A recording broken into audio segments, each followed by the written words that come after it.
Okay. So you're the type like me. There's I think it's called misophonia or something like that. But it's when your senses, especially your hearing, when you're focused on something or you're trying to do something or you're eating and someone's making loud crunching noises, it drives you up a wall. Like it makes your blood pressure rise. Yeah, and I have 3 kids all under the age of 5. Yeah. So, you're like me. Like when my dad eats, I love him. He is one of my favorite people. But when he eats, his nose whistles a lot, like real loud. And he'll also, his mouth just makes a lot more noise than the average person. Steve has a hollow head, and it's like an echo. What does that mean? A hollow head? Like when he eats something, it's like an echo on it. Like it just like reverberates and comes out so loud. Like, really? Yeah. My dad always said, what's the saying he got from, what's the rednecks that come in to Beverly Hills? They get all the oil. All the Beverly Hillbillies. Yeah. Oh, my gosh. Oh, the Beverly Rednecks. But there's a part where Jethro is eating a whole bowl, like a salad bowl, full, like a whole box of cereal. And he's got a huge, like, serving spoon eating it. And Jed comes in and it's like, he's crunching real loud. He says, Jethro, you sound like a heifer walking through a dry thicket. my dad used to say that about Steve. He would chew so loud. But I think I think your blood pressure rises like mine when there's a lot of noise and I can't think when there's a lot of noise. That's the thing. Yeah. Like my wife can literally tune out anything. And I wish. I remember growing up, we always had a house where it was like dead quiet at night. Mm-hmm. And if we made any noise, my parents would wake up and be like, "What are you doing?" I remember that. But when I started dating Meredith, I remember the very first time I went over to their house, they had a radio playing in the kitchen. Mm-hmm. And I didn't think anything of it, except it was still on when I left. Mm-hmm. And we'd like watched a movie and it was late. And the next time I came over, it was a different time of day, and the radio was still on. Mm-hmm. And it started to become apparent to me that was just it. They always had a radio on. Yeah. Or they always had the TV on. Like there was always a background noise. Yeah. So she can literally have all 3 kids screaming while the vacuum cleaner's running. She'll be playing like music from the TV, and I'll come in at the end of the day. I'm just like, if something doesn't stop, someone's going to die. Yeah. Like, I can't do it. Something we got to have peace and quiet. Yeah. Sometimes I need to go to the woods, and I just need to, especially because working in construction, at least a third, if not 50%, maybe even higher at times, of the help on a construction site these days comes from south of the border. Mm-hmm. So I spend a lot of my time listening to things on a radio I don't understand, with saws in the background and all this other stuff. So when you come home, sometimes you just don't want to hear a billion noises at the same time. It starts to drive me up a wall. But anyway, I know exactly what you mean. It's like, I mean, at my work, I have a scanner in my police car. If I'm not on a motorcycle, which if you're on a motorcycle with sirens going and your radio's in your ear. Yeah, I know what you mean. It's when you have a loud job, you want to come home to some peace and quiet, but sometimes it's just not an option. It's just, I remember growing up, my dad would be in the basement, like working out or cleaning a gun or something, I don't know. And we'd be playing upstairs, and he'd get so mad at us, and he would say, "It sounds like you're coming through the floor." Mm-hmm. And now that I have a basement and I have kids, I understand what he means by that, because it literally sounds like they're coming through the floor. Oh, yeah. And I don't understand why. It's not like they're trying to, but it sounds like someone's picking their feet up and slamming them down as hard as they can on the floor. Oh, yeah. So, yeah, I finally understand what he means by that. But all right, so welcome to the Donnaha station. I'm Jonathan Allen. This is Elijah Cox. We've been out looking for turkeys this morning. Today's the first day of North Carolina turkey season, and it's not been the best weather in my opinion for it. It's been rainy. It's been a little cold. You just said that a couple of your cousins shot birds today. We saw a couple birds and we tried to get in on them, but even on both the properties we tried to hunt today, we just haven't had anything respond. Nothing's really talking. So no real success with that. Maybe try again when we're done with the podcast this afternoon if it's not raining too bad. But yeah, with that being said, kind of seemed like a good time to dive into what you thought would be a good podcast topic. Yeah, I mean, we'll have to go kind of broad with it. But I mean, you just don't always have you don't always have success, like in the terms of you shot it, you killed it, cleaned it, and everything went perfect. We've both had that happen with deer hunts and turkey hunts, and it's great, and there's really nothing better than that, and not quite a better feeling. But sometimes it don't matter what you do. If you get everything laid out your own time or early, and you're in a fantastic spot, you've like you told me, you've seen turkeys in the spot we started out at this morning several times, and so we knew they're there, or at least they're in that area within distance they could hear and fire off back to our calls. But I've in the decade or more that we've been turkey hunting, I've had more instances like this morning than not,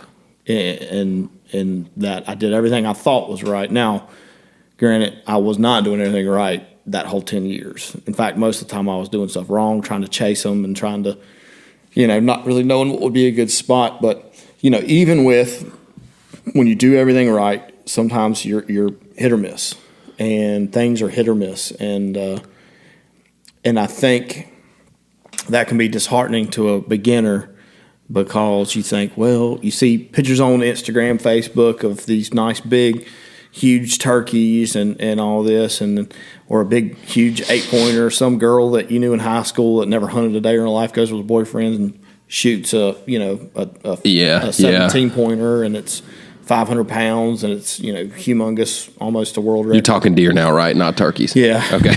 But I'm just saying, it really, with social media. See, back in the day, the only time you saw other people's deer was in magazines or on the TV. You didn't see it every opening day. Someone else go out there and get one, and you not get one. It's disheartening, because you've put in the same or more effort. You've took the same amount of time to prepare and to be there. Some people take time off work, and it really can suck at the end of the day when you come home empty-handed. But the point, or what I want to get to today, is why do we keep going when we face adversity in hunting, or why is it that we keep pushing forward and still call it fun even when it's not the most fun? You know what I mean? Mm-hmm. Yeah. Because I know my answer, but you basically showed me how to hunt when we were 13, 14 years old, maybe a little older, but you got me into it. I didn't have anybody that really knew what they were doing. I mean, my dad had 122 long rifle, which has been stolen. Yeah, so when they broke into Haley's house. Oh, yeah, yeah. He gave it to her for self-defense, and they stole it. Yeah. She wasn't there, luckily. But they've been apprehended. But the gun was not recovered somewhere in High Point, apparently. Anyway, I didn't have anybody, to show me how to hunt. So when me and you started hanging out, we took a four-wheeler out mudding. We, spent the night.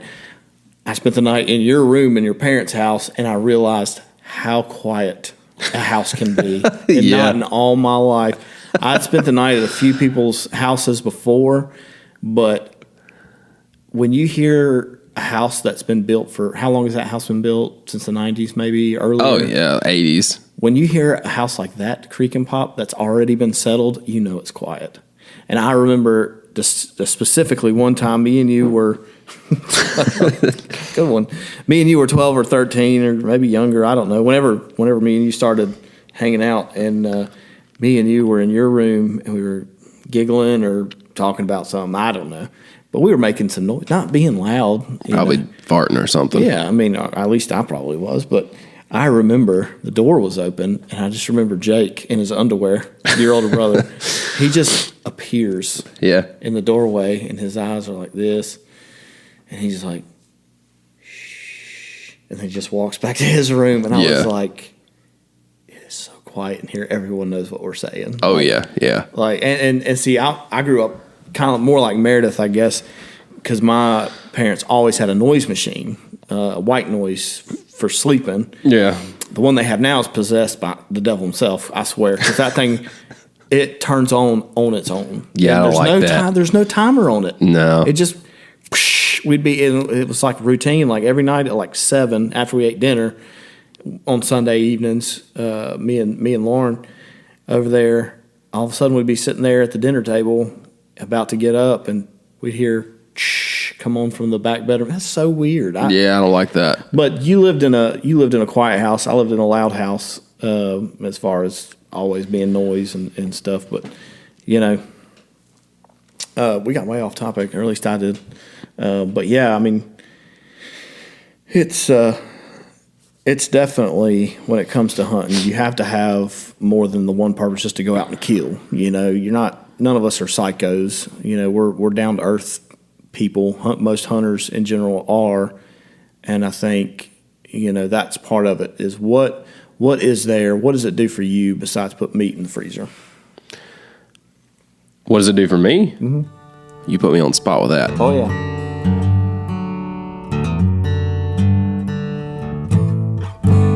Growing up where I did, we were given a choice pretty early on. I remember right before middle school, we were given the option to either go to public school or stay homeschooled, and I didn't have the best school options. Mm-hmm. Like we live right on the border of Forsyth, Stokes, Yadkin. We're right up the road from Surrey, so like even though I did everything growing up in Stokes, I wasn't actually in the same county, so I didn't have option to go to the same school as pretty much all my friends. Yeah. So I just chose to stay homeschooled instead of going to a school that I was going to be miserable at.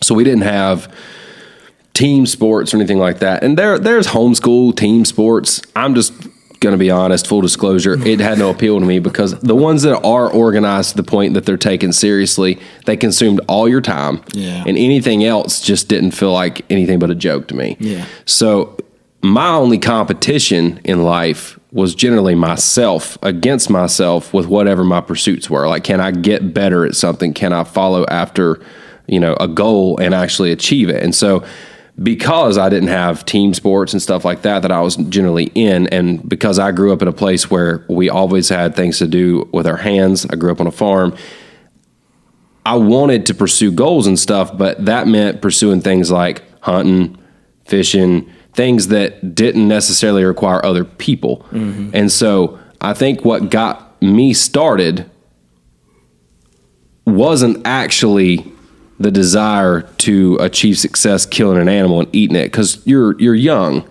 You want a trophy maybe, but you're really just looking for something to do. Right. What I think got me hooked, the appeal was not success. It was actually just the adventure of it and getting out and doing something. So it starts with maybe boredom, looking for something to fuel your imagination. Mm. And then when you reach success, then you have two other things that open up for you. At least I did, which was the desire to improve and the desire to actually bring home the kill. Because once you've experienced it at that point, there's a desire to do it again. There's that you're hooked. That intensity that comes from whether it's you're a wrestler and you dominate the dude on the mat and throw your hand up and everybody cheers you. You're a NASCAR driver and you're the guy that wins the race and everybody goes nuts, or you're the guy that drops the elk with your bow at 45 yards and that's been a lifelong goal of yours. It's the same feeling. It's that dopamine drop in your brain. Mm-hmm. And so, yeah, you get there later on in life. But I think for me, once I became an established hunter, I mostly had the appeal. If it wasn't for the kill, which we're saying is not what we're after here, we're talking about what do you do other than the kill that's your reason for going. For me, it was, can I push myself and my standards to higher places? Is there an expectation I've set for myself that lets me improve in other areas of my life as well as see greater results than I had before? That's a good point. And so that is the kind of goal you can set for yourself that will help you come back time and time again, no matter what you might see someone else do on Instagram or TikTok or Facebook or anything else. And if you've made mistakes, you've done something personally wrong, whether it's wound to animal and it wasn't your fault or was, whether it's, okay, you set up in the wrong spot and you ruined what you thought was the hunt of your life or whatever, or somebody you just can't stand shoot something awesome, which will happen to everybody at some point. Oh, yeah. Absolutely. If your ultimate place that you're coming from is for self-improvement and you're your only competition, that's something that's going to fuel you to keep going no matter what you do, what goes wrong, because you've got a higher standard. You've got something beyond just a trophy or being able to get credibility by posting something for everybody else to see. And on that topic, I would say comparison is like the greatest thief of all joy. I mean, you start to compare yourself to other people and you will quickly find yourself losing interest in things that are really good for your soul and often have a great return, like hunting, something that's a teachable skill to your family, something that you can use to put food on the table. Comparison is never the right direction to go because inevitably there will always be someone that did or did not work harder than you. You'll never know. The truth is it doesn't matter. Right. So that's just my 2 cents on it. But my primary reason, aside from bringing home the kill, I would argue was because I didn't have team sports or, something to go after. I had to find another way to fill that in myself since I wasn't the kind of person that wanted to just sit around and do nothing. I wanted to achieve goals. I had a competitive nature about me. I just had to find someone other than somebody else to achieve that with. And for me, that happened to mean looking in the mirror. Yeah. That was your avenue of sport. I mean, it was your avenue of competition, of progression, and I love what you said about how it helps you in other aspects of life. Kind of, I paraphrase what you said, but what I pulled out from that is, that's something else to remember, that it's like, it's so when I've always said that football and a lot of sports are a great teacher of life. It teaches you how work structures are, how to rely on others, how to be a good team member, all this stuff, blah, blah, blah. But when you're relying on yourself, that's why Jacob Tilley loved to wrestle more than anything else, because it wasn't up to the whole team. It was up to him. And he liked that. It's a team sport, but ultimately what you choose to do in the moment you hit the mat, you have to take personal responsibility for, maybe in a way that you don't always have to with some other sports. No, you can lean on people a lot more in football, basketball, baseball, you name it. If you're the weak link, you're going to hinder the team, but the team may not fail. Yeah. When you're a wrestler, a hunter, both of these things, if you don't put in the time, the work, and the education, teaching yourself and being teachable to a coach, or in my case, you all have always known quite a bit more than me because you studied and we've both looked at YouTube and stuff. But I don't come over here or go anywhere hunting with you or someone that's been hunting longer and do all the talking. I do the listening. And, that's part of being humble, and that's, once again, part of making yourself better. But that also transitions to life because, I'm going to go to my dad for advice when I have kids. I'm going to come to you. I'm going to come to your dad. People that have had kids had the life issues and worked through them the right way, and that's how hunting can transition into life. Because with life and hunting, there are both times when you try everything right and it just seems to go wrong. Yeah. You just have those days. And I guess part of what I want to talk about is me and you have had plenty of those days in life and in hunting. All together, we've had the best, the double kill last year, Cloud 9, the best. Yeah. And then you have opening day today where you even see them and they just won't talk. They just didn't care. We do everything the same way and they just don't care. Yeah, you've got to have a deeper meaning behind what you're doing than just the credibility you might get from it or the temporary high from a kill. If you don't have your reasons rooted in a deeper sense of value than that, then you're going to quickly lose interest in literally anything you do in life, whether it's hunting, a job. You're not going to go anywhere if there's not a stronger why than that. Right. And on that note, why do you hunt? Even when it goes terribly wrong. And we're going to get into some of those wrong the actual stories, because y'all enjoy listening to that. Probably laugh at me, which I'm ready for. But no, and I think so. I'll say, like I said earlier, my dad didn't hunt. He's an artist, a very good artist, and very talented, and that's his interest. Loves to laugh, loves to fellowship with other Christians and other people, just good people. He loves everybody, but he didn't like to hunt. Never really had, an interest in it. He loves everything else outdoors, camping, walking around, clearing the trails up the farm. He loves being outside, but he just wasn't my avenue. I have no older brothers, 3 older sisters, and 2 of them are the furthest thing from redneck, and one is she's pretty good redneck, but she has such a soft heart she could never kill something. Yeah. So I didn't have the older brothers like you, and so probably 12 or 13, me and you started hanging out, and I started talking to you, talking to your dad and Jake, and saw that has been a part of y'all's life. And I think another thing is you and your dad, I think it was your dad and Jake had it as a cool picture. Just, you don't think much of it, but at their house they had a picture of Jake had to be a little boy, and Mitch is holding a big bass fish. And I just thought, me and my dad have our memories, and which are priceless, but I always thought that'd be cool, Yeah. And which my dad, if I would have asked him when I was younger, hey, can we go hunt or do something like that, he would have tried and he would have done it, but he didn't know that would be an interest of mine. There was no way to know. But when me and you started hanging out, I was like, I just need to try it. I love all the other redneck stuff. That was my logic, simple. Yeah. I love all other redneck stuff. I probably would love to hunt.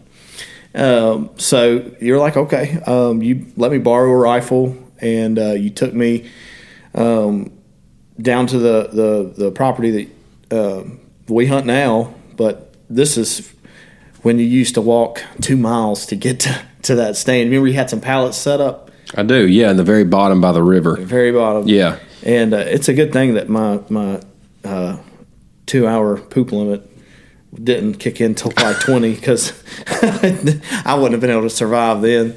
But I remember the first time I went. I'd actually been turkey hunting with another guy before that, so I'd had hunted, but not deer hunted. And I remember me and you walking. I was like, he walks all the way down here every time, and I was just like, that's gotta be awful. I mean, but you had the drive, you had the itch. I didn't have it yet. Yeah, you didn't have a reason to yet. Right. So I remember sitting out there, and all the reasons of why this sucks is coming to me all at once. I remember the walk. I'm tired. We're sitting in the woods, and it's still dark. I had to get up at like 4:30, 5 o'clock, and to meet you and get ready. But we get there, and something happens to this day I can't describe. And we're sitting there, we're whispering back and forth, just kind of talking, and then all of a sudden you say, all right, it's time to be quiet. And I didn't really understand, until I realized it went from a few crickets chirping to everything. The sun started to rise slow. Squirrels started moving around. That got my blood pumping. And the sounds just started to get my blood pumping a little bit. The birds started coming through and landing close by because they didn't know we were there. And I mean, it was like seeing nature come alive. That's the best way I know how to describe it. And I know people camp and may witness that, but when you're specifically sitting there watching nothing, it's easier to see. And then shortly after that, a deer walks out. Mm-hmm. I thought, there's no way a deer will come out here. I don't know why I thought that. I thought maybe, you had to sit out there for 20 times and then a deer will come out. Sometimes you do. And sure enough, a deer comes out. And I was like, and this is before I knew what was a deer you were supposed to shoot and not. So I had it in the crosshairs. I pulled that rifle I wouldn't up. let you shoot it. You said, huh. And I don't know if you pulled the gun down or you just nudged me, but you were like, that thing ain't got no meat on it. It's like, you need to let that one walk, see if a better one comes out. But my heart, you're talking about, yeah, and that set the hook right there. I loved it because it was like a primal feeling, like it's me versus nature. It's almost an overwhelming feeling, and I was on cloud nine, and I didn't even shoot anything. So yeah. I think there was another one or two that were on the right side of that field that they wouldn't come out to the feeder or wherever we had set up, and and we didn't shoot anything. But it was that feeling. I wanted to get to that feeling again, and that was my drive for a long time. So that's what sets the hook. That's what I meant when I said that's where you go from. All of a sudden you're very interested because you feel that connection, that blood pumping, the dopamine drop in your head. Okay, what do you do when you haven't shot anything in 2 seasons now and you are fed up and frustrated? Well, why do you go back? All right. So that was when the last story was 15, 14 years old, something. I can't really remember. Maybe 16. I don't know. Maybe young. I honestly don't know. I got hit in the head a lot playing football, but no, we were young, and ever since then, your dad had a different property. He let me hunt closer to where I lived at the time. I don't know. You still live there? Yeah. Where I still live, and I started really getting into it. I went with you a lot though, because I wanted to kind of chase that feeling. So since I've killed many a deer, not a plethora. I don't really know the term to use, but you've killed a handful. Yeah. Most seasons you're successful, right? But I think. I remember my first deer, and I think it's a culmination of a lot of things. I think it's the effort and time you put into something and seeing it come to fruition. And when I remember it was a doe, big doe, could barely get it to the truck. And I remember seeing it walk out. It even blew in my direction. It was when I had a kind of a crappy stand set up, rigged out of pallets and tarps, and with sticks leaning against it. And I remember it looked, and I shot it.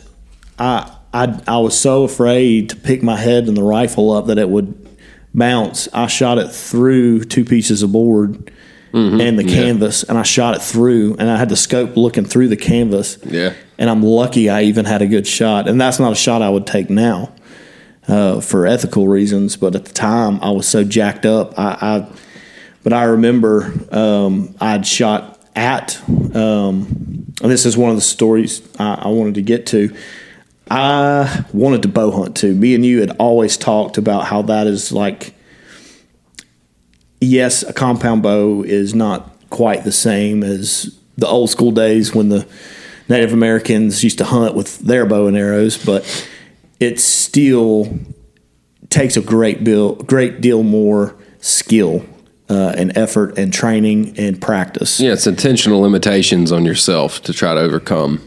Right, and that's another goal that me and you both have, and you will get into yours, but you were way more successful at your early bow hunting endeavors than I was. I didn't know that when you increase your draw weight, you need stiffer arrows. So I had Walmart arrows that were about as flimsy as they come. Yeah, they're like 200s. Yeah, and I was shooting a spine that was made for like a 40-pound draw weight max out of a 70 or 65-pound draw weight. Or I can't remember exactly what I started out at. It was I started lower than I am now because I just didn't have that muscle build up. But I remember the first deer I shot at.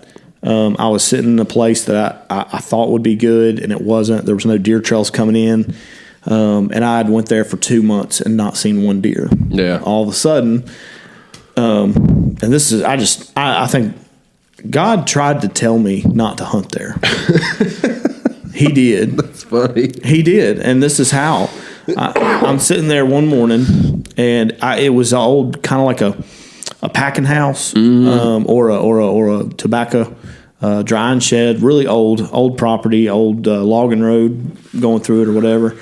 And but it had a metal roof that came off, and it wasn't decrepit, but it was getting there. Yeah. But I just took tarps and put it all around the post, and I had me a nice spot, a couple chairs, and I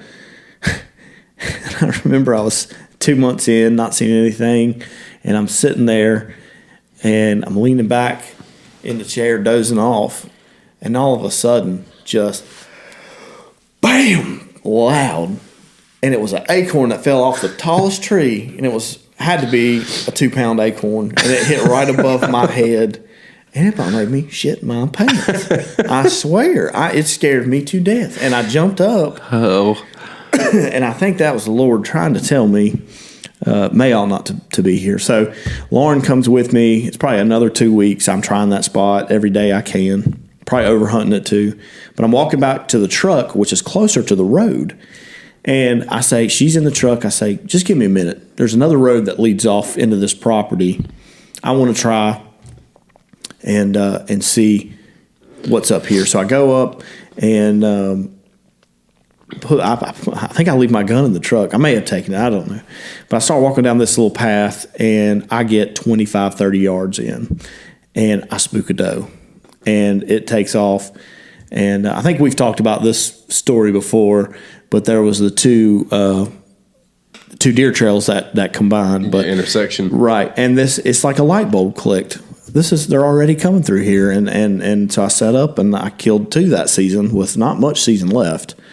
And I remember the last one that came in, it was like 2 days before the end of season, and I think I counted 8 or 9 does walked in at the same time, and I had my pick of them. And that it was like all those days of being unsuccessful, barely knowing what I'm doing, only having, forgot half of what you told me, and trying to teach myself. It came to fruition, and it's like if you just go out to your back deck and you always have deer back there, you have some apple trees or something, and you just always have deer back there, and you just stick a rifle out the window or something and knock one down. Yeah, you got some meat. Yeah, that was kind of cool, but what work did you put in to have that success? I had 2 or 3 months of getting up at the butt crack of dawn or earlier, driving all the way out there, sometimes almost hitting deer, messing up the truck on the way there, buying all this stuff, not even knowing if it's something I can stick with, but then that moment happens when you got the meat in the freezer and you have the story to tell, and you're at this cloud 9. But I think what it comes down to is knowing there's something better coming. When I hit that day when all goes wrong, I don't see nothing, I've done everything, because this past deer season was a lot like that. I got out there, but I realized, and me and you had talked about this, I made a mistake putting corn in the woods and not being able to hunt that spot. And I knew there were deer coming in there daily. but I couldn't hunt the spot because I didn't set my stand up right.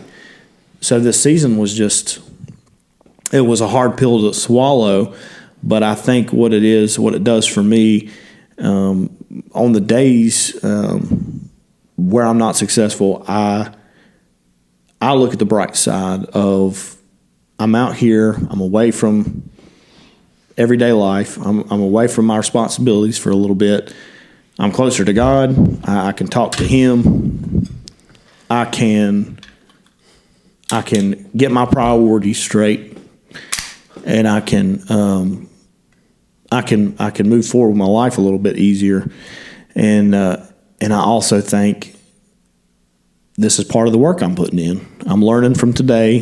I'm learning what weather ain't working, or what path I take is not working, what time may not be working, or I'm learning from it. And as long as you keep that in your brain, that this is work you're putting in to the overall experience. It's an investment. There you go. That's a good word right there. So it sounds to me like you're saying there's two reasons there. One, you've got an alternate reason for your time being there. So you're gaining something, and your mindset allows you to gain something whether you're successful or not, which is therapeutic time in the woods, which I would agree with. That's something that I need. Seeing it as a privilege, attitude and mindset towards the fact that you even have the opportunity is really important. Because if you're a winner just by having the opportunity and privilege to be there, then no, you're not going to be able to keep that up forever if you're never successful. But that can go a long way in carrying you if you're just grateful. But also on top of that, like you said, and I agree with it, if you can view every single time you're there as a stepping stone, then when you finally seal the deal, one, you're okay with the fact that you haven't yet because you're grateful for just being there. Well, you've already established that, but then you've got this stepping stone process that you view all of that as a piece that's not just earning the deer or the turkey or the whatever, but it's necessary almost. Would you agree with that? Oh, yeah. Yeah, and if you do that, then you almost can't lose because it's going to keep carrying you through, because you're not looking at it as this is something that I hate because I never get my way, I never get what I'm after, but instead you're going, every time I do this, I'm a little bit closer. I'm putting in the time, the effort, the labor required to reach an end goal, and it's worth it. Yep. But you have to make your mind up about that before you ever get out there, or it's not something you're going to stick with.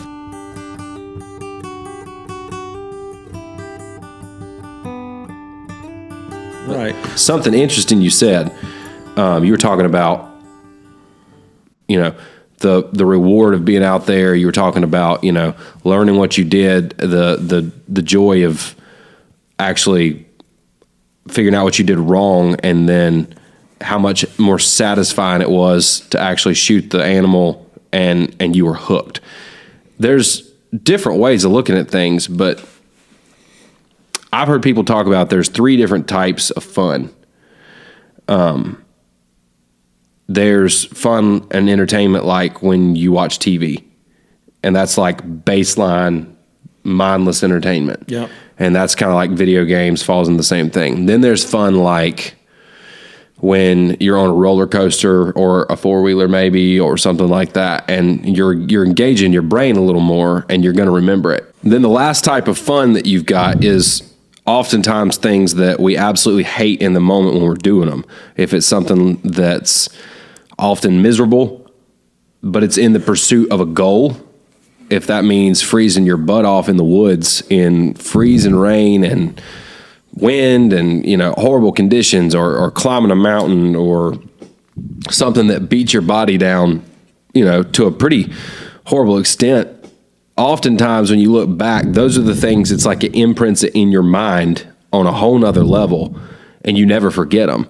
And I remember when I was 16, I hiked Pikes Peak in Colorado, and it was horrible. We started out in 80-degree weather in shorts, and by the time we got to the top, it was snowing.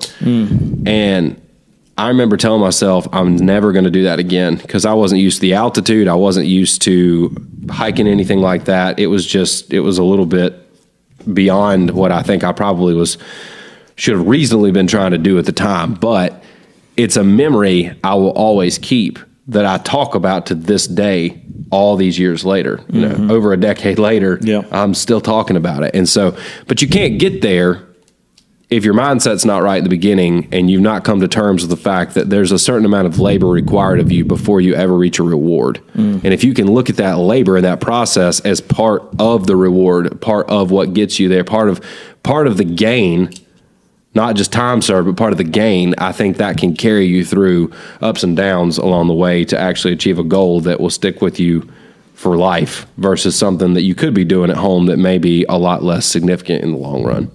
Right, and that's, you can kill a deer on a video game, but how hard is it to press a couple buttons? And I get what you're saying, and it's absolutely true. The most your greatest accomplishments in life don't come easy. They shouldn't. They're not supposed to. No, if something comes easy, it probably wasn't right. Something about it wasn't right. It either wasn't ethical, or someone did all the work for you. Yeah. And there's people that would walk through that open door and think they deserved it. Yeah. And there's other people built like us, and most people like us who, they don't want to walk through that door because they're not the ones that worked to open it. Yeah. And that's the thing is, what exactly what I was trying to say, is when you put the work in, it means more. It's the reward in your heart and your soul and your mind is so much more when you've done the work and put in the hours yourself. And that's been something that anchors me. Like the morning that it was 7 degrees and I went into the deer stand, I knew it was going to be cold. Everyone, my wife and even probably my mother-in-law, like, you're crazy. You're going to get sick. You're going to, you're, and I'm like, I know I am a little crazy. I mean, I am. And that's the thing. I'm crazy about hunting. I'm crazy about the outdoors. How awesome would it be to knock down a buck or a big doe at 7 degrees? And some people would say, why in the world would you not stay inside? And I say, because it'd be awesome. I'd love to kill a deer in the snow and track it through the snow and see that blood on the white snow. I mean, stuff that most people won't think about, but I want to put in the work. I want a little bit of the suffering because it makes that dessert just that much sweeter. It makes you feel more alive than you would under other circumstances. Comfort is the killer of pretty much anything that is worth doing in life. I mean, it's a whole other level of joy when you're willing to push the limits of what a normal person normally would, and that's something else too. I don't want to do what's average. I want to do things that other people aren't going to want to do because typically exceptional lies on the other side of whatever everybody else is doing. And on that note, though, okay, so we've talked a little bit about maybe our mental or personal reasons for perseverance through hard times. And that, I think, kind of talks about, okay, you can't help when a deer doesn't show up. You might can learn, you might can adjust. You can't help, like today when, okay, we did everything right, like literally everything right. And I mean, we knew there was not great chances of shooting a turkey today. I mean, maybe we will here in a little while, but that's part of it. We've established that. That's not always something you can control, and you have to be okay with that. But let's move towards some things that maybe are our fault, and what you do with them when you encounter that, and the lessons that can be learned along the way. And you can tell a story, or I can tell a story first. It doesn't matter. You go ahead. Told myself enough for now. I'll tell one after you do. All right. So let's talk misses. And when I say misses, I mean, let's talk highs and lows of well-placed shots and times when you might miss what you're shooting at and what goes wrong and why. So on the high side of that, what on earth is wrong with you? It is so cold. Oh, Golly. What is it with coffee when it goes from warm to cold? It goes from awesome to disgusting. No. Ice cold coffee is good. Yeah. Hot coffee is good. Yeah. Lukewarm coffee is awful. Oh, I don't know, but it. Are you good? Yeah. Okay. All right. Sorry. Okay. So, I think one of the worst things that can happen to somebody that starts to hunt is that they have insane success from the very beginning. I think that sets you up for a lot of disappointment later on in life. Even if you did a lot of hard work to get there, it sets a standard that you probably cannot continue to attain. So for me, I've been hunting most of my life, but my dad grew up hunting birds. He grew up hunting coons, and that's kind of, I guess, maybe a family foundation for what we did. Not many people around me deer hunted growing up, but that's what I was interested in. And I remember my dad got me my first bow, and I've been practicing a lot. And I had shot 1 or 2 does with a rifle as a kid, but I was probably 14, and I had been practicing with my bow. I knew archery season was coming up, and I had gotten so attuned to that bow. Actually, I still have it. It's one of the few things I'm sentimental to. It's hanging up over there. I got to where it was just muscle memory. Everything I did was muscle memory. And even though I was horrible at being quiet, I was horrible at knowing where to hunt, I didn't fully understand what I was doing. The one thing I had going for me was I was a really competent shooter. And I had been a handful of times. It was the last week of archery season. And I remember I jumped up out of my seat. And I was like, well, it's time to go home. You know, no patience. I still had a little daylight left, but like I wasn't about to sit there till dark. So I jumped up out of my seat. I was like, whatever. And I grabbed my bow to leave the stand. And I looked up through the window, and like a 3.5-year-old 6-pointer was standing there. And he was a good 6-pointer. Like to this day, that is still my best buck. And I don't remember getting an arrow. I don't remember drawing back.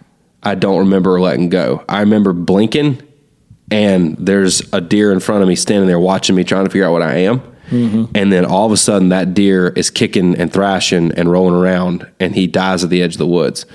And my brother told me, he said, if you shoot one, call me and I'll help you find it. So I call him like, hey, I need you to help me track a deer. And we walk up there, and he's like, there it is. It was right in the edge of the woods. And I was like, well, I don't know. You know, the shakes hit you afterwards. Oh, yeah. But absolutely. I remember my dad saying, this is probably going to ruin you, because it was an above average animal. And I double lung shot the deer, and he just died right there. It couldn't have been any better. It could not have gone any better. Then you get to the opposite side of that. And then the very next year, here I am. I think I'm a great hunter, to the point where I didn't really practice with my bow much anymore. Same stand, same area. I draw back on a doe at 35 yards. Easy shot, broadside, release. And it actually wasn't my fault, but the doe turned right as I hit my release. And there was just enough time between the arrow being released from the bow and her stepping that arrow nailed her in the rump right above the tail. And as a teenager at the time, I was devastated, because I knew she probably didn't recover from it. But it was slow and it was painful. Yeah. Could I have done something different in that situation? Maybe. I mean, I could have avoided such a long shot, and it might not have even been my fault, but in the back of my head, I knew I hadn't practiced like I should have. I'd gotten complacent because of previous success. Yeah. And I think you almost need those failures at times to stay humble. Yeah. Something a lot of hunters don't realize, I think, is you really should make the effort out of respect for the animal to try and check your gear every year to make sure you're doing your due diligence. Make sure you're as familiar with what you've got to work with as possible, because there will be things that are not in your control that will go wrong. But you should do everything in your power to control what you can, because it's the responsible thing to do. Absolutely. And there's a lesson to be learned there when you don't do it the right way. And that goes to say that whether you're shooting a bow, a rifle, a shotgun, a pistol, whatever you hunt with, sight alignment, sight picture, and learning and judging distances is a perishable skill. And check your gear every year too. Yeah. I mean, make sure what you're actually working with is actually going to be optimal. You don't know if your scope got knocked a little bit. You may assume it's zeroed and it gets knocked and is shooting, 5 feet high or 5 feet low. Yeah. And you may just nick hit it in the leg and it's, or whatever it is, and it suffers. And that's one thing I've been anal about. And I pretty much, I'll tell my story after you get done, but know your capabilities. Yeah. That's something. Don't go out there thinking, you're the best hunter ever and that you don't ever miss, because you may have had one thing go right. Don't mean 99 other things won't go wrong. Yeah, and it's easy to feel competent when you're not under pressure. It's a different environment when you're actually drawing down on something that's alive than when you're sitting there at a target with no distractions instead of hanging off a tree or, with the wind blowing or whatever. It's just different. And don't always assume that the gear you use that's always been reliable will always be reliable. That's a mistake that sounds easy, sounds like everybody should know it, but I think pretty much everybody has been in that situation where they think the same old gun, the same old scope is going to do exactly what it always has. And if you don't check it every year and you end up taking a bad shot, I'll be honest with you, that's your fault, because you should have done your due diligence. On that note, 2 seasons ago, I had a rifle, same 270. I took bear hunting, same gun I've shot. I have no idea how many deer with. I've shot a lot of animals with that gun. That rifle had an old. I mean, it was such an old scope that it still had squared off tops and bottoms. Yeah, it was square. Yeah. I remember, but it was perfect. I mean, perfect to the point where I was making 500 plus yard shots with a 270 with just regular crosshairs, ringing steel every time. And I never felt like I had to do anything to that gun until the day I did. You would think the same old gun you always use is going to do what it's always done, but I did not take the time to check it. I'm sure we had just had, I don't know, we had family stuff going on, whatever. Season crept up on me. I go out in the woods. I've got my rifle. I think it's going to perform exactly like it always has. And I took a shot on a doe and completely missed. Okay, maybe it's me. Here's where things get really bad. I took the same gun before trying to sight it in again, and I had, at the time, a 6-year-old buck that I had been chasing. It's still going. Okay. I had been chasing a 6-year-old buck for 4 years. So I had watched him since he was like a year and a half old, and he was 6, and I called him Ghost after this because I took a shot at that deer, and what should have been a broadside shot with no problems at 75 yards, I completely missed. So I missed a doe, and now I've missed a buck that I'd only had one other opportunity at before that with a bow that I chose not to take because it was kind of a far shot. Not only have I missed a doe, but now I could have wounded what would have been the best buck I'd ever killed. Like, I know he was a good 150 at least. Yep. Like, he was an incredible deer. Oh yeah. And then I borrowed a gun from my dad, who told me, to the best of his knowledge, it should have been perfectly sighted in. But I still made the same mistake by taking him at his word. And he didn't know. He didn't know that the gun wasn't sighted in anymore. But I didn't check this one either. I got a second shot at that deer. And I clipped his antlers. But I never killed him. And I've never seen him again. All because I didn't check for myself and do the due diligence to make sure what I was working with was going to perform the way it was supposed to. Long story short, it took 3 rifles, 8 shots at 8 different animals, one of which I wounded before I learned a hard lesson and realized that, okay, it doesn't matter how convinced other people are that what you're using is on point.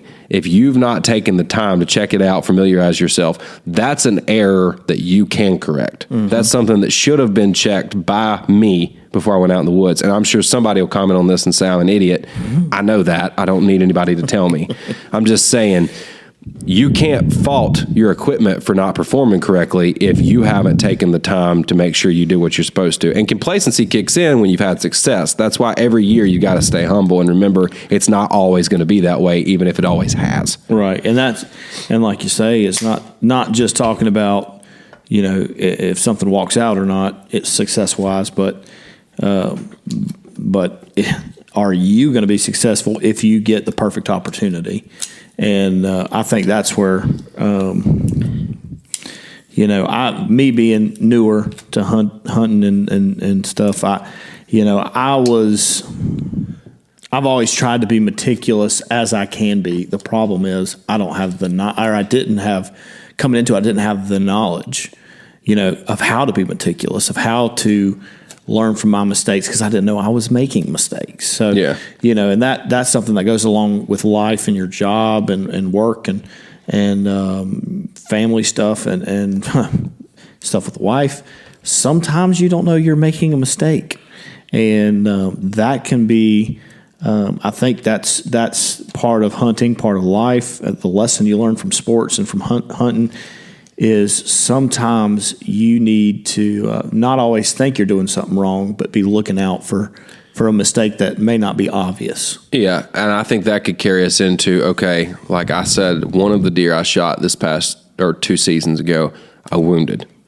That was the moment that was my reality check. Now here, you've got 2 options there. You can sit back and say, I'm done, or you can learn from it and move forward. You've got a choice there.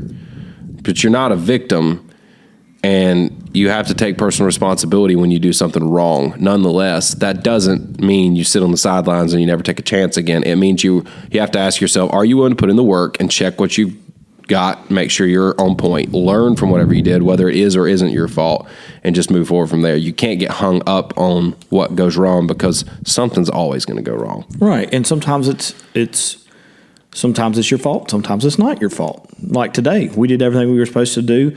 We basically mirrored what we did last year, if not putting more thought into it. More. And you know what? Weather didn't cooperate, and turkeys didn't cooperate, and they had, I guess they had all the hens they wanted. At least this morning. Now this evening may be totally different. Yeah. Hopefully it is. I know me and you both would like to knock one down, but. But yeah, I mean, especially when you're a young hunter. I mean, yeah, when you look at these older hunters who been doing it for, 30, 40 years, yeah, they don't make much mistakes because they made them 20, 30 years ago when they started, when they were first, and they can still do dumb stuff. And you have to be teachable. You have to be coachable. Listen to others, whether it's a YouTube video, even though some of them are hard to watch. Some of those guys are great hunters, but horrible at making videos. But some of them are great too. I had a fixation with the bow hunting, and I'll tell my story. So going back to the first spot on Friendship Road, since that's, I guess your dad sold that property, right? Mm-hmm. It was a good property, very mountainous, very rugged terrain. It was tough dragging a deer to the truck. I mean, it was the few I killed there were great deer, and there was they were plentiful over there, but they were not easy to get in the truck once you shot them. But the first place I hunted on the property was under that shed. The acorns fall scare the crap out of me. But I remember the one time I was telling you about, or maybe earlier today or yesterday, I think.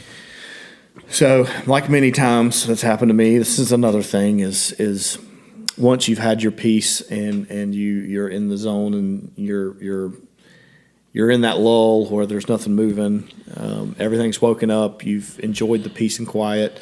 And for me, I like many times, I'd enjoy the peace and quiet to the point where I was asleep, sitting in my chair. And I kind of wake up and I'm looking around. I'm glad I do this. I don't freak out and wake up and like, where am I?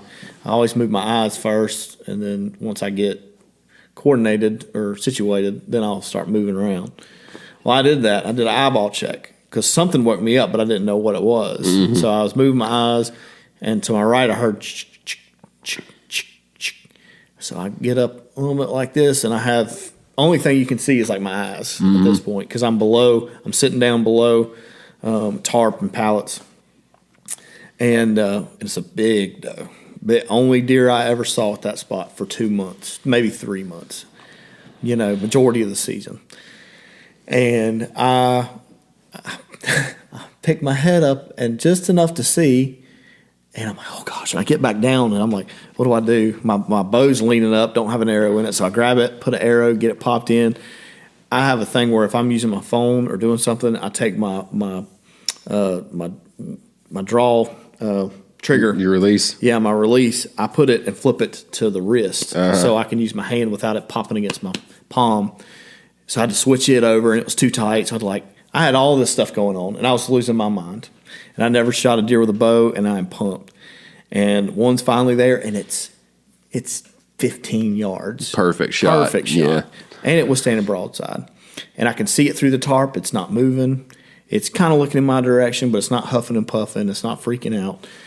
So I get the bow, I get on my knees, and I'm like crouched down, and I pull the bow back below the tarp, and I literally just go like that, like it was just like I don't know, Lord of the Rings, like you just see him come out and took not much time to sight this thing in, but I do remember in that short period of time between me popping up and releasing the arrow, I had that pin right where I wanted it. Mm-hmm. And I watched the whole thing. She dips down just a little, not much. Not enough to have really affected the shot if it was placed correctly.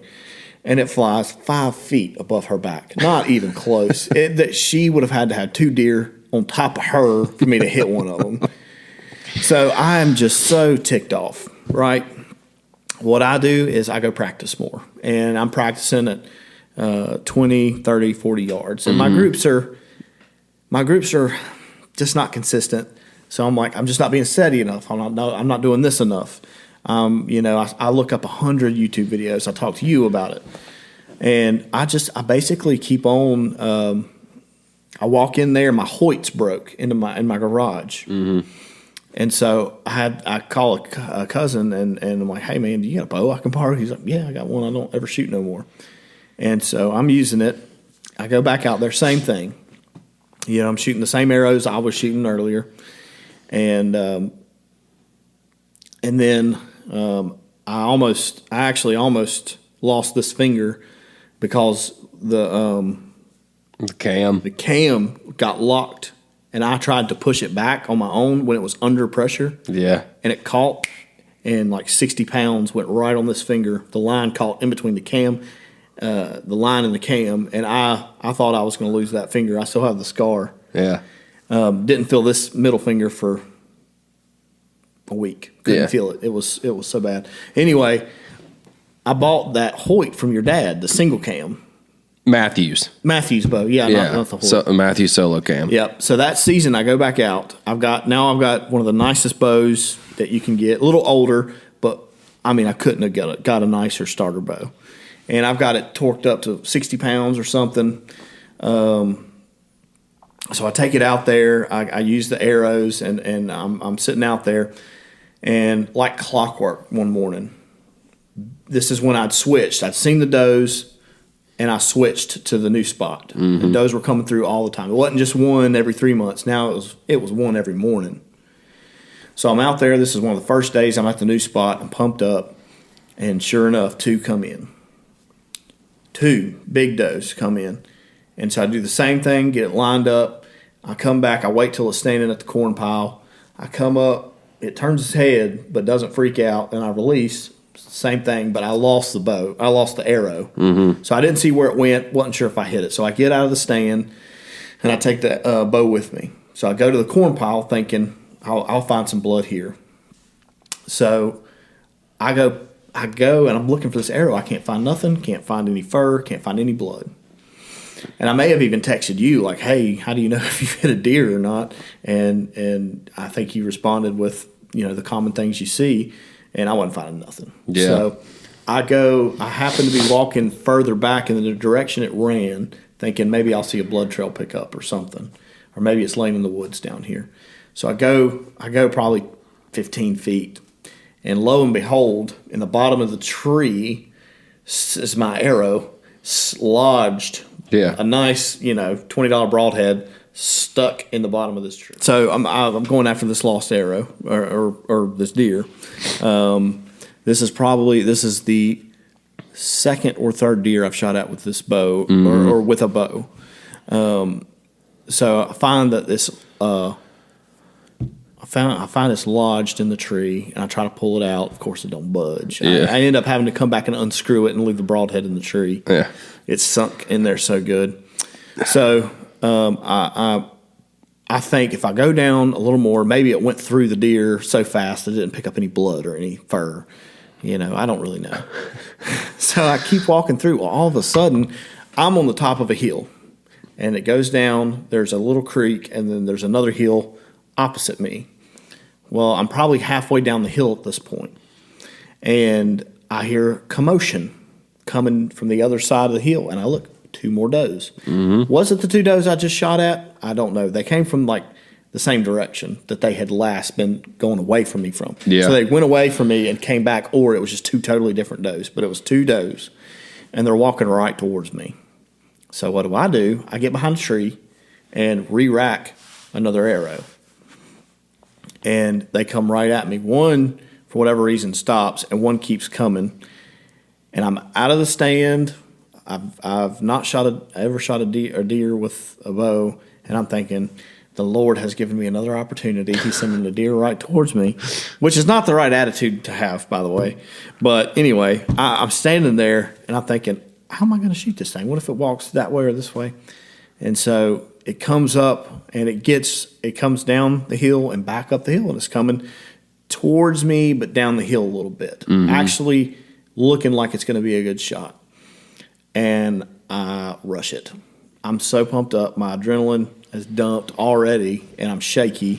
And I'm already shaky when I get that bow back on a deer. I know I'm shaky. Now my adrenaline's already dumped. I've already shot at one, and I've already went looking for it, thinking I may have hit it. So this deer gets within probably 30 yards, and I should have waited. Hindsight being 20/20, I never had a chance anyway. But I shoot at this one. Same thing. Sails over and behind it. So that's 3. 2 different bows. I'd practice almost daily, every day after work. Or on days off, I'd practice for 2 hours. I had a rangefinder. I painted lines on my driveway from the target. I've done elevated in case I get in a blind. Like, I've done all this stuff to prepare, and I cannot figure it out. So let's fast forward to me and you having a discussion, and you saying you may want to get Kenny to look at it. Kenny used to work at a pretty nice place, and he did the bow stuff, and there was other people that sold the guns, and Pilot. And so you recommended him to me, but when I needed to see him, he had left there and was doing stuff at his house. So I call him, and we set up a time, and I take my bow and the arrows I was using. And I'm thinking, oh, he's going to twerk a few things, turn a few knobs, or do something, and I'll be all set. And this is part about being humble and learning. And he could have tore me up end to end with insults about how dumb I was being. But he was very nice, pretty funny, but he told me how dumb I was in nice words.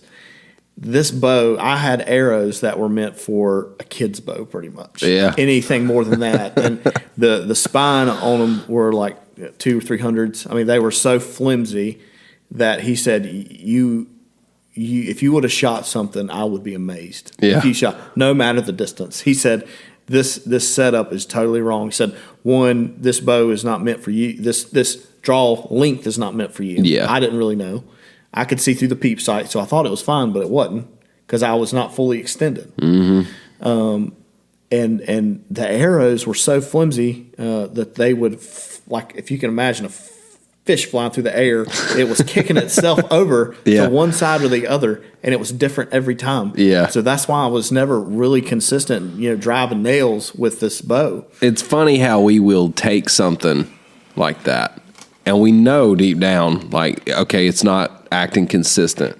But instead of taking time to go get it fixed or evaluated, we'll put 100 times the amount of effort into continuing to try to make it work than to just go get the problem resolved. Exactly. I don't know what that is. It's just human nature. Exactly. So me and you have both, in different ways, experienced the same thing. Like, I just need another shot. Yeah. I need another shot, and it'll work out. And that's one of the hardest pills to swallow is it don't matter if you get another shot or not. You're still not going to be successful because your equipment isn't either not where it's supposed to be or you've not practiced enough. Yeah. And in our cases, we put the practice in, but in your case, I don't know, but in my case, inexperience and not having almost zero to no bow knowledge, hindered me from making that decision. I thought bow hunting is just this hard, and it's not easy. It's certainly not easy, but it's not as hard as I was making it out to be. And in my case, I just assumed things would always work the way they did, and that was just a really bad excuse to not do my job to make sure I was going to take an ethical shot. So I guess if we're going to wrap this thing up, I'd say there's maybe 4 points to make here, if I can even get my brain to remember what those were. First, you got to have an appreciation for the opportunity at hand, or you're never going to want to stick with it. 2, you have to have a deeper reason behind why you're out there in the first place, or you're also never going to stick with it. Mm-hmm. 3, I would say you cannot bank on previous success simply because it's always worked out that way in the past, or you had good luck before. You have to make sure you put the work in to make sure you're prepared, which brings me to maybe the 4th one, which is just because something's always been reliable doesn't mean you don't have an obligation to make sure the equipment you're using, as well as your own ability to use it, is on point. Mm-hmm. With that being said, would you do me the favor of telling one more story about a bow and a bad shot to end this podcast? Oh, you don't have to. You don't have to. I think it's been long enough. I can. All right. I think that's a great way to end it. I guess it's good to humble yourself. You don't have to. I don't care. I can tell more stupid stories about me. No. This I've only 2 people know about this story. Oh, okay. Well, I mean, if it's a secret, we can keep it a secret. You want to keep it a secret? I don't know. It's such a good story. It is a good story.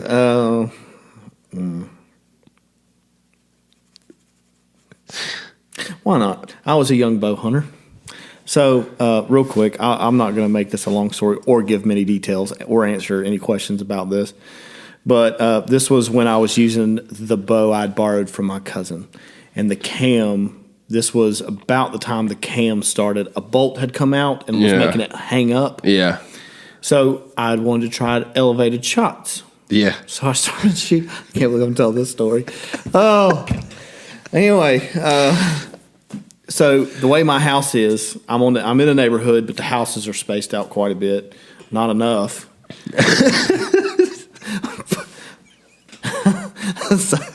So not enough. If you look at my house from the road. It goes up a little hill, and then there's another big hill that's behind my house that goes all the way around, and it's graded that way. Anyways, I'd been shooting level, and I'd realized that sometimes I may have to take an elevated shot because where the new spot was elevated 10, 15 feet above where I was shooting. So I wanted to mimic that and get accurate with it. So I was standing on a hill. I have a wraparound driveway, concrete driveway, and then I have my yard. And so what I did to have the space to do it, I only have a couple acres to work with, and I don't even think I had a ladder at this point that I could sit on top of, which would have been way smarter. I put my target, which is a real thick, one you get from Dick's or whatever, and then the backstop is my yard. Yeah. But see, I'm at an angle where anything I shoot is going to go right into the yard if I miss. Yeah. But I was not considering that the cam was timed off with the bottom. The top was off with the bottom. Yeah. It was sending everything 10, 15 feet low. Yeah. And I didn't know that.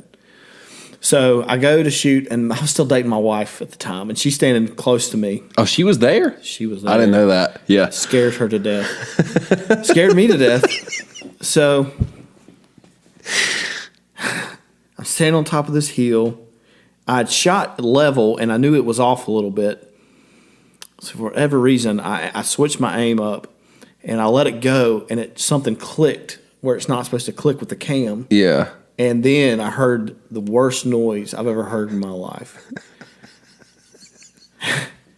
It releases, it makes a clink sound, something was breaking on it, and then I hear metal on concrete skip. And then I heard the worst sound of all, glass shatter. And when I tell you that my butthole took a bite out of my pants, I thought so this is what happened. I'm trying to figure out what's going on. I look up and I can see in the distance my neighbor across the street, their front door was shattered and glass was falling, and I thought right then, I'm going to jail forever. They're never going to let me out. I hope that arrow didn't go through the door. So I put the bow down right in the grass. So the arrow skips off the driveway. It skipped and went pating right off the concrete. Ricochets. Yeah, if it would have hit 2 feet, I could see the mark. If it would have hit a foot or two, it would have stuck right in the grass, and I would have known, okay, bad idea. Yeah. Because that house was so far away, I thought there was so much grass in between. I had not anticipated it to skip right off this right in front of me. So I run to the neighbor's house, and you have to explain the fact that they speak a different language too. They were a very nice family who did not. They spoke very little English, but they were scared to death, as was I. and I walk up to the front door, and they're opening it. And when they open it, I see the arrow is stuck right in the middle of the metal door. It is stuck right in the metal door. And they open it, and they're looking at it, and I'm looking at it at the same time. And I'm like, everybody okay?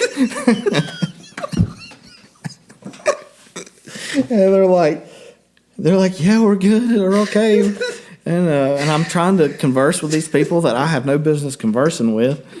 And I'm apologizing up and down. I am so sorry.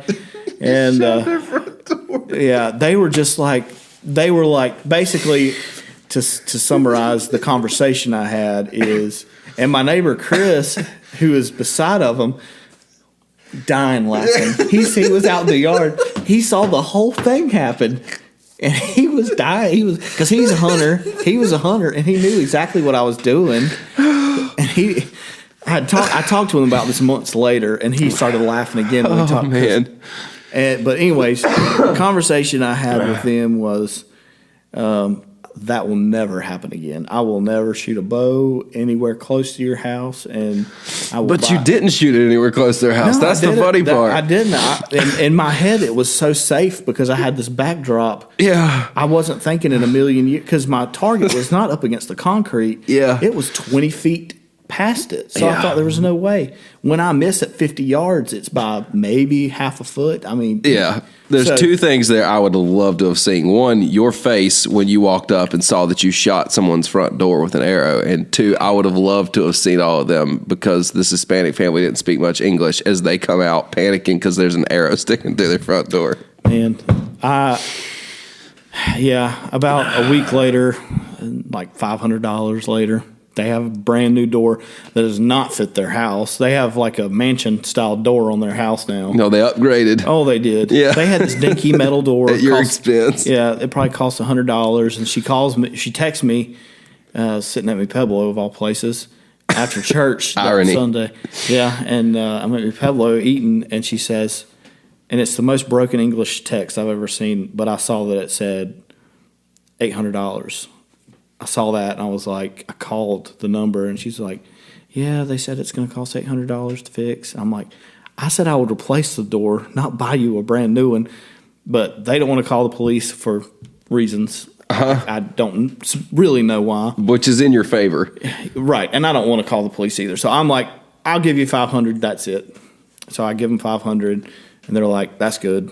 We'll fix it for that. And they continued to be awesome neighbors, and their kids actually would come over, and they would ride their scooters around our driveway and stuff. Real nice people, and we always got along after that. But I thought I was going to be in the back of a patrol car going to the jail. I mean, really, I had no intent of doing anything wrong, so I don't know that I could be charged. I don't think that anybody could have charged you, but I don't. What do I know? You're the cop. But oh man, it's just the fact that it wasn't your fault, but it was so movie style, unexpected freak accident. You can't make that up. The arrow ricochets off the concrete, flies across, and then sticks in the front door of somebody else's. It was a National Lampoon's, like Clark Griswold, dumb, like idiot. And all I could think of was the time I was 10 years old and shot a kid's bow up in the air. The wind caught it, and I hit a brand new, or a 60s model Camaro. Yeah. So you have a history of shooting things with bows I and haven't arrows. told that story. No, not on here. Oh, well, while I'm at it, while I'm divulging of all my past crimes, or not crimes, but, well, dumb mistakes, my favorite game to play was shoot a bow up in the air. Every kid's shot an arrow to see how high it'll go. Yep, and watch it fall. Yeah. And I did this one day in the front yard at my parents' house, not the backyard. We have a lot of traffic come through, so I go out in the front. I just helped my mom put groceries in, and I get the bow. It's in the garage. I get it. I go out on the front and just shoom. Not only could it have went through the roof, or something. I mean, it was a practice tip. It wasn't a broadhead. It was flimsy little arrow, but I'd shot it up, and it got to a certain point, and the wind just went phew, and grabbed it, and it went right to the road. And I saw it. I saw it go towards the road, and then I ran inside. Like as I was running inside, I heard a loud slam, but I thought it hit the road itself, like the asphalt. Yeah. And then 4 hours later, I'm at my cousin's house. I went over there to hang out, and my aunt is like, "Hey, your dad's on the phone. Come talk to him." And I answer the phone. He's like, "Lodge, there's a deputy sheriff at our house saying that someone has shot their car with the bow and arrow." And I thought I was going to jail then. And so my dad picks me up. We go to this lady's house, and it is a pristine 60-something model split bumper Camaro. Okay. Like these people had put. I mean, this was a $50,000 car, maybe $40,000. I don't know. It was a nice one. It wasn't just a raggedy Camaro. Yeah. And let's just say it's a good thing she had her window up, because it hit right on the driver's side. Really? There was a little tick in the glass. Yeah.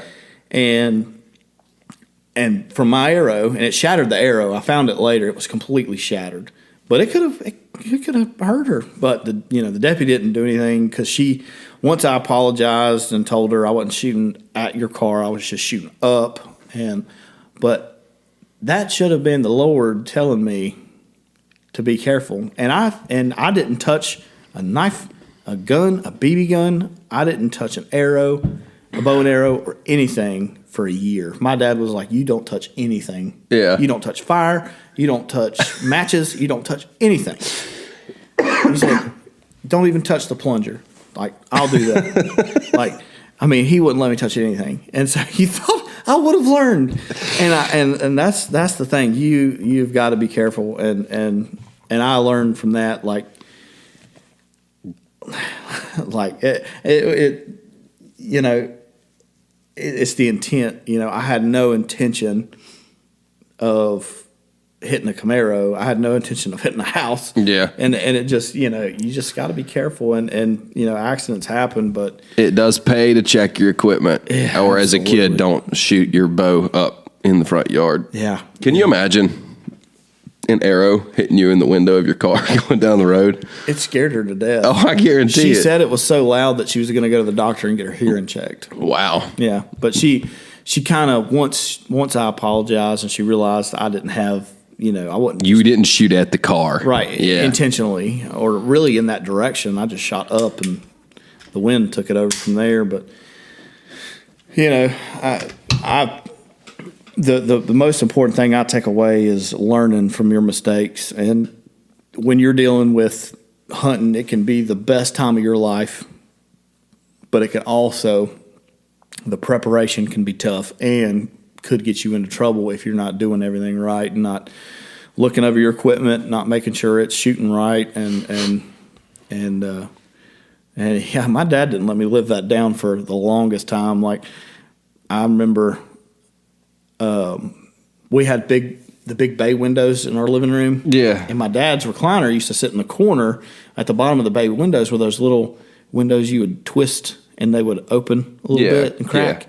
Well, he would always crack his. Well, I'd be back there shooting a 22 at some cans or something, and out of nowhere I'd hear, ooh, ooh, and I thought I had shot somebody. I was like, I don't know how that bullet went into the can, into the ground, but for weeks I would go out there thinking, well, no deputies had showed up, so I don't think I shot anybody, but I kept hearing somebody making this noise.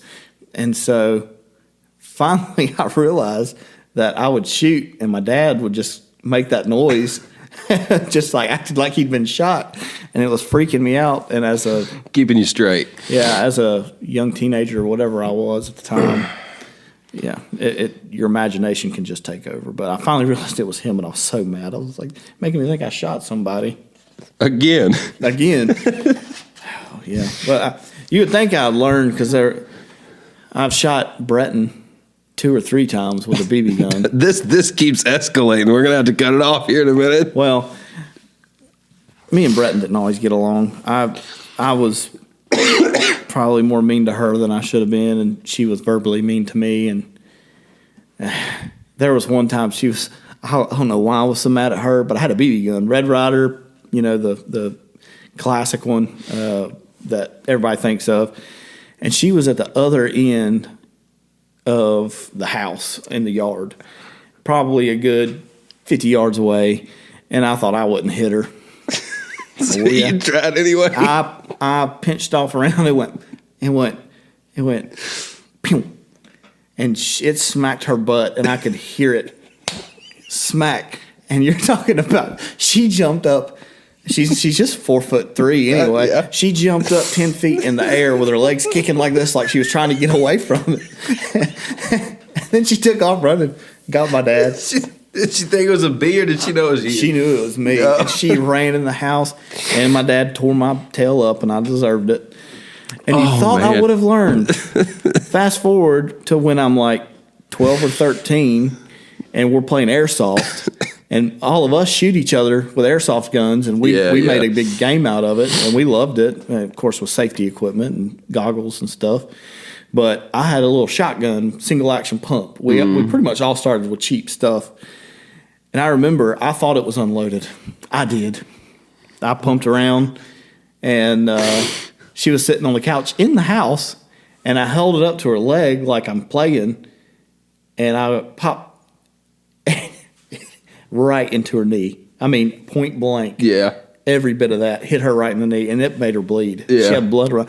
And I had already I felt bad because I did it. I felt bad because my dad knew I did it, and he wore me out again, and I deserved it again. And I didn't play airsoft for a long time, but I had a CO2 powered one, and I don't know what possessed me, but Chris Kiger. Well, he had been over, and him and Jake were working on a car or something, and they went to walk out the basement door of my parents' house, and I remember I had that in my hand. And sometimes you do things like you're saying, and you just, you shouldn't, but you just have no self-control. And I remember I took that, and as he was walking away, his butt was just a perfect target. And here I am. Here's this guy hanging out with my older brother, and I'm way younger than either one of them, and they could kill me if they wanted to. And I took that, and I just pointed at him right as they opened the door, and I pulled the trigger, and it nailed him. And he did the jerk motion and grabbed his butt cheek. And I remember going, because I realized it hit way harder than I thought it had. I had not shot anything with it yet. He was my guinea pig, my big one. And he's a big boy too. He got so mad. I remember I shot him, and it took a minute to reload. I couldn't just shoot him again. Yeah. So he turns, and there's no way Jake can stop him from hurting me. So I fled the scene as fast as I could. And I remember later, him and my brother were doing something, and they didn't know I could hear him. But I just remember hearing Chris say, "I can't believe he shot me." He was really upset about it, like I'd hurt his feelings. But anyway, all right, I think we could wrap it up right there. So, yeah, check your equipment. Don't shoot people with things you shouldn't shoot them with. And pay attention to what you are doing at all times. Yeah. I mean, to have fun and be safe. I mean, all the dumb stories. I mean, every teenager that likes adventures and watches movies where people shoot and stuff, you're going to want to, kids and stuff are going to want to do that, but you just got to be careful because speaking from somebody that has the experience, that has had my tail worn out more times than I can count, deserving of every bit of it, it pays to know what you're doing and don't let your mistakes always don't dwell on them, but remember them. Yeah, I would say a healthy respect for weapons, for your equipment, and for what you're going after. Right, and keep that in mind. That during your failures, going back to the original purpose of this, we got away from it, but keep your goal in mind, even when it's hard to do so, even when it doesn't seem like it may be a mountain too much. Take it as a learning experience and take it as something that that's going to benefit you overall in your perspective of hunting or life in general. It's not just the successes that you learn from; it's the failures you learn from. Yeah. And you got to have a good why other than just success, because if that's the only thing that you're out there for, then you're going to be disappointed more often than not. You're going to miss a lot of good opportunities to enjoy life and learn from it. Absolutely. So, you want to roll the outro? I'll do it. This has been the Donnaha Station. I'm Elijah Cox. This is Jonathan Allen. We thank you for listening, and we just hope you watch some more of our videos and take time to subscribe to the channel if you've got anything out of this or just enjoyed our dumb stories. Subscribe. It helps us out a ton, and we want to keep doing this and sharing stories and bringing people on and getting content that people enjoy, but we need help to do it. So we thank you, and we hope you have a good one. Let's go try to shoot a turkey. Let's do it.